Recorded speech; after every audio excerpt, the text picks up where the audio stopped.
भोलि बिहान तीनवटा खतरा साउथ अमेरिकन टिम्सहरुको म्याचेसहरु छ अनि तीनवटा म्याच चाहिँ Argentina versus Chile, Brazil versus Ecuador and Paraguay versus Uruguay. अनि सुरुमा अर्जेन्टिना भर्सेस चिलेको कुरा गर्नु पर्दा मेन क्वेशन नै के रहेको छ भने मेस्सीले गोल हान्छ कि नै त। रोनाल्डो फ्यान्सहरुले आँखा गाडेर बसेको छ कि मेस्सीले गोल हान्छ कि नै त। यदि मेस्सीले गोल हानेन भने रोनाल्डो फ्यान्सहरु एकदमै खुसी हुनेवाला छ। यदि गोल हान्यो भने के भन्छ भने यति सानो टिमले जसले नि गोल हानिहाल्छ, नेसन्स लीगको सेमी फाइनलमा गोल हानेर देखान भनेर भन्छ कि ढुक्क। अनि यो कुरालाई साइड लगाएर गेमको कुरा गर्नु पर्दा Argentina top of the table छ वर्ल्ड कप क्वालिफायर टेबलको। अनि चिलेको कुरा गर्नु पर्दा 10th पोजिसनमा छ विथ ओन्ली 10 पोइन्ट। त्यसैले प्रेसर भरि सब चिलेमा छ। So my prediction will be 3-2 Argentina to win. अनि दोस्रो म्याचको कुरा गर्नु पर्दा ब्राजिल भर्सेस इक्वेडर। यो गेम चाहिँ दुवै टिमको लागि मस्ट विन गेम हो किनभने चाहिँ यो गेम जसले जित्छ त्यो सेकेन्ड पोजिसनमा आउँछ। एन्ड अहिले सम्मको टेबलको कुरा गर्नु पर्दा इक्वेडर सेकेन्ड पोजिसनमा छ with 23 points and Brazil fourth पोजिसनमा छ with 21 point. Personally I am a Brazil fan and specially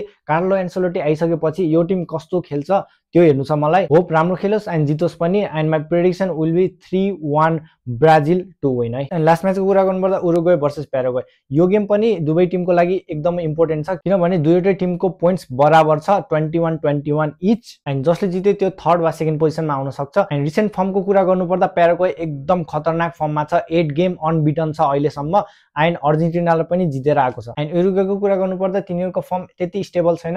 last 4 गेम्सदेखि unbeaten त छ। लेट्स सी कस्तो खेल्छ टिमहरु। मेरो प्रेडिक्सन चाहिँ 3-1 प्याराग्वे टु विन है।